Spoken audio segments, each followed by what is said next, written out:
Halo guys, bismillahirrahmanirrahim. Assalamualaikum warahmatullahi wabarakatuh. Perkenalkan, nama saya Erika, kelas pendidikan Matematika A, angkatan 19, Universitas Sulawesi Barat. Baiklah, kali ini saya akan membuat sebuah video di mana video ini memiliki konten yaitu membangun strategi BMC dan business plan. Saya membuat sebuah video ini karena saya ditugaskan oleh dosen saya untuk menyelesaikan sebuah tugas akhir final. Tugas ini atau video ini memiliki mata kuliah kewirausahaan, di mana tugas ini harus dapat diselesaikan dengan baik. Sebelum saya melangkah lebih jauh, terlebih dahulu saya akan menjelaskan BMC dan business plan. Teman-teman pasti sudah pernah mendengar apa itu BMC dan business plan. Apalagi yang sudah pernah mengalami sebuah video ini, mengalami sebuah BMC ini dan business plan ini, apalagi yang sudah sukses menjalankan bisnis. Baiklah, saya akan menjelaskan apa yang dimaksud dengan bisnis model kanvas atau BMC.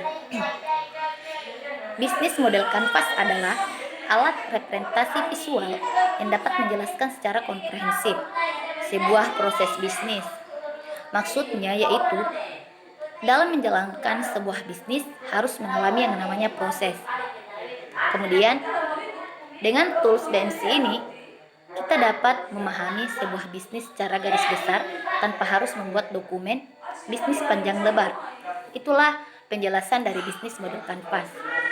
Kemudian BMC ini adalah sebuah proses bisnis. Tidak jauh dari kata BMC. Bisnis model kanvas tidak jauh dari business plan. Business plan ini adalah kaitan dari sebuah proses bisnis atau bisnis model kanvas. Kemudian saya akan menjelaskan langkah-langkah dari BMC ini. Yang pertama yaitu customer segment. Bagian ini akan menjelaskan para pelanggan potensial dari produk Anda.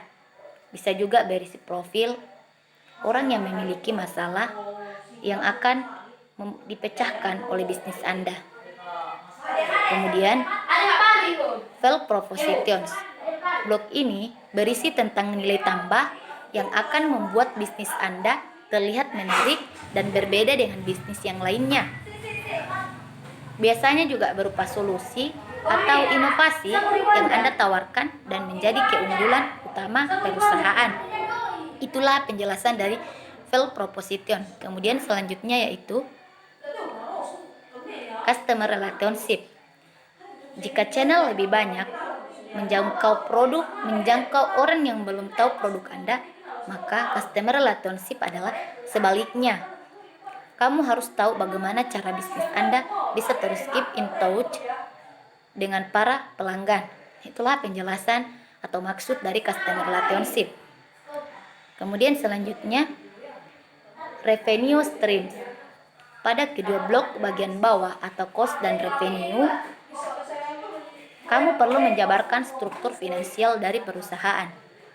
Di bagian revenue, tentu yang perlu kamu tuliskan adalah produk atau jasa. Apa saja yang memberikan pemasukan. Itulah penjelasan dari revenue atau maksud dari revenue stream.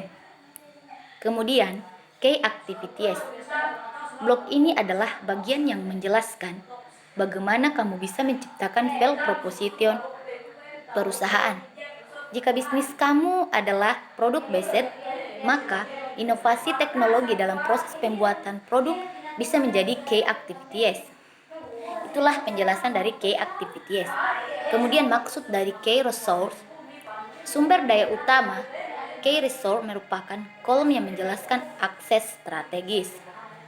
Itulah langkah-langkah dari bisnis model kanvas atau business plan. Kemudian saya akan masuk di usaha. Usaha yang saya pilih. Usaha yang saya pilih yaitu usaha perhiasan, di mana perhiasan ini dapat menyukseskan kita ke depan. Alasan saya mengapa saya memilih produk perhiasan ini karena produk perhiasan ini memiliki keuntungan yang cukup besar. Jadi, saya memilih produk perhiasan karena itu cukup membuat kita sukses, bahkan bisa membuat kita lebih dari sukses. Baiklah, saya akan menjelaskan apa sebenarnya yang dimaksud dengan perhiasan yang dapat membuat kita sukses. Perhiasan ini adalah barang yang dapat membuat seseorang ini cantik di badan mereka, baik itu laki-laki maupun perempuan. Dapat berkilau di badan mereka. Apalagi kalau itu sudah membelinya dengan lengkap, kayak satu set. Jadi itu dapat membuat seseorang itu tampak menarik di kalangan masyarakat maupun dan lain-lain. Jadi perhiasan ini adalah alat yang dapat membuat seseorang terlihat menarik. Kemudian selanjutnya, jika kita membangun sebuah usaha, kita harus memiliki planning untuk membangun strategi BMC dan business plan. Karena tanpa BMC dan business plan, kita tidak akan tahu arti dari usaha itu. Karena membangun sebuah usaha itu, kita harus memiliki perencanaan yang cukup baik, atau bisa dibilang yang sangat baiklah. Karena jika kita tidak memikirkan usaha yang kita akan buat atau yang kita pilih, maka kita tidak akan dapat sukses ke depan. Jadi, kita memilih usaha yang dapat membuat kita berkembang ke depannya. Jadi, membangun sebuah usaha, kita harus menentukan planning, tentunya menyiapkan modal, menentukan lokasi, karyawan. Tapi kita tidak memerlukan karyawan apabila kita bisa mengontrol usaha kita kalau masih kecil-kecilan. Jadi, tapi kalau sudah sukses, kita harus membuat karyawan, kita harus mencari karyawan. Karena jika kita tidak memiliki karyawan, kita akan sulit untuk mengembangkan usaha kita apabila kita hanya sendiri. Jadi kita memerlukan karyawan. Kemudian selanjutnya, untuk menarik sebuah customer, kita harus menjadikan customer kita atau pelanggan kita, menjadikan dia bos, seperti memberikan harga lebih terjangkau apa yang dia sukai. Karena jika kita tidak menarik customer, maka usaha kita akan turun. Jadi kita harus membuat pelanggan kita jadi lebih tertarik oleh perhiasan kita. Dan tentunya harga harus terjangkau. Membangun sebuah usaha itu, apalagi dengan usaha perhiasan ini, memerlukan modal cukup banyak. Tapi jangan takut jika kita membuat sebuah usaha perhiasan ini, jangan takut kerugian, karena dalam usaha itu pasti akan mengalami yang namanya keuntungan dan kerugian. Tinggal bagaimana seseorang itu mengatur usahanya sendiri untuk dapat berkembang bahkan sampai maju sekalipun. Jadi intinya dalam usaha itu harus memikirkan planning, strategi, dan tentunya modal dan lokasi. Karena yang selanjutnya yang akan saya jelaskan, karena sudah saya tadi jelaskan modal, lokasi. Yang kedua modal, yang kemudian selanjutnya lokasi. Apabila kita salah memilih lokasi, maka usaha kita akan mengalami keturunan. Karena apabila customer datang melihat usaha kita seperti perhiasan kita, tapi lokasinya tidak memadai, maka customer akan kabur, pelanggan kita akan kabur karena tidak terasa nyaman dalam melihat usaha kita, melihat perhiasan kita. Karena tempatnya tidak terasa nyaman. Jadi kita harus menentukan lokasi yang sangat bagus atau bisa dibilang yang cukup memadai. Jadi intinya pilihlah tempat yang dapat membuat customer kita tertarik dan menambah customer sekalipun. Kemudian selanjutnya apalagi ya? Kemudian tadi sudah produk. Saya tentukan produk, kemudian lokasinya, kemudian modalnya. Selanjutnya Kemudian selanjutnya, cara penjualan perhiasan ini supaya pelanggan kita tambah banyak. Kita tidak harus menjual secara langsung dengan menjual perhiasan kita hanya di toko kita, tapi kita dapat menjual di sosial media supaya pelanggan kita tambah banyak. Karena apabila kita jual di sosial media, maka customer atau pelanggan akan bertambah dan dapat memesan perhiasan kita lewat online, apalagi yang sangat jauh dari toko kita.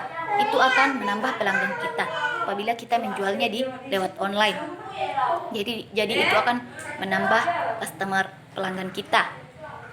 Kemudian selanjutnya, dalam berbisnis itu kita tidak perlu takut akan kerugian itu.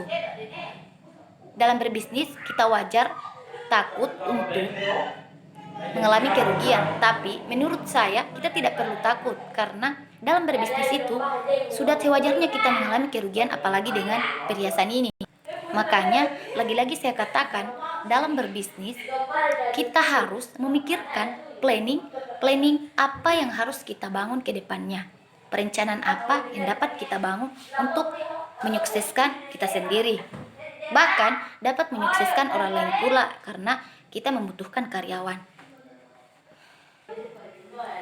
Jadi kalau Anda membangun sebuah usaha, jangan lupa memikirkan planning ya, karena tanpa planning kita tidak akan dapat menyelesaikan sebuah usaha. Kita akan sulit menjalankan usaha kita, apalagi yang membangun usaha kecil-kecilan hingga sukses.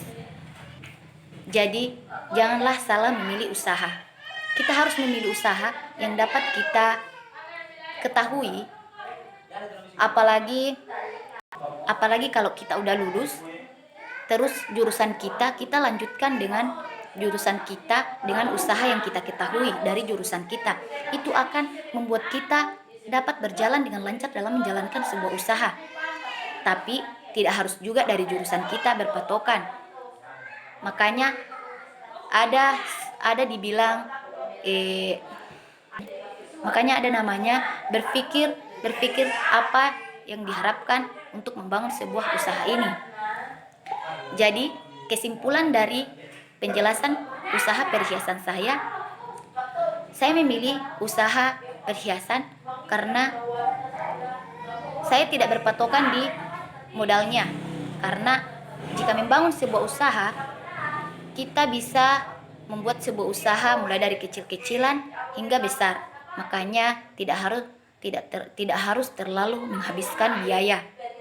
Tapi jika Anda mau langsung memperbanyak sebuah perhiasan itu, jika Anda memiliki banyak modal. Tapi jika yang tidak memiliki banyak modal, bisa juga dari sedikit-sedikit hingga perhiasan itu banyak.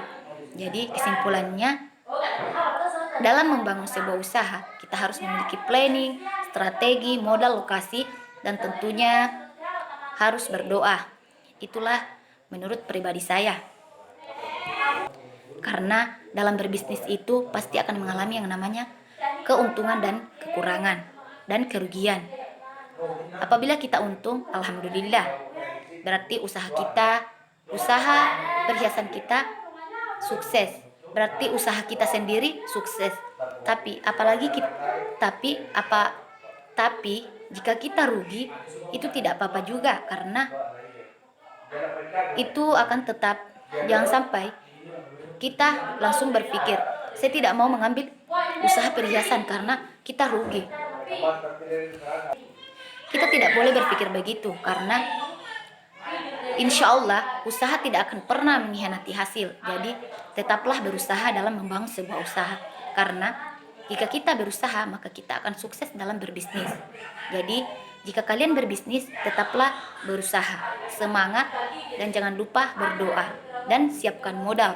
Tidak perlu banyak, karena kita membangun sebuah usaha sedikit demi sedikit, lama-lama jadi membukit. Jadi itulah inti dari cerita saya atau penjelasan dari saya. Mohon maaf jika ada kekurangan, karena jikalau ada yang salah itu datangnya dari saya sendiri. Jikalau ada yang benar itu datangnya dari Allah Subhanahu wa taala. Dan saya tutup video ini, mudah-mudahan bermanfaat untuk teman-teman maupun adik-adik, kakak-kakak, senior-senior. Saya akhiri dengan ucapan wabillahi taufiq wal hidayat. Wassalamualaikum warahmatullahi wabarakatuh.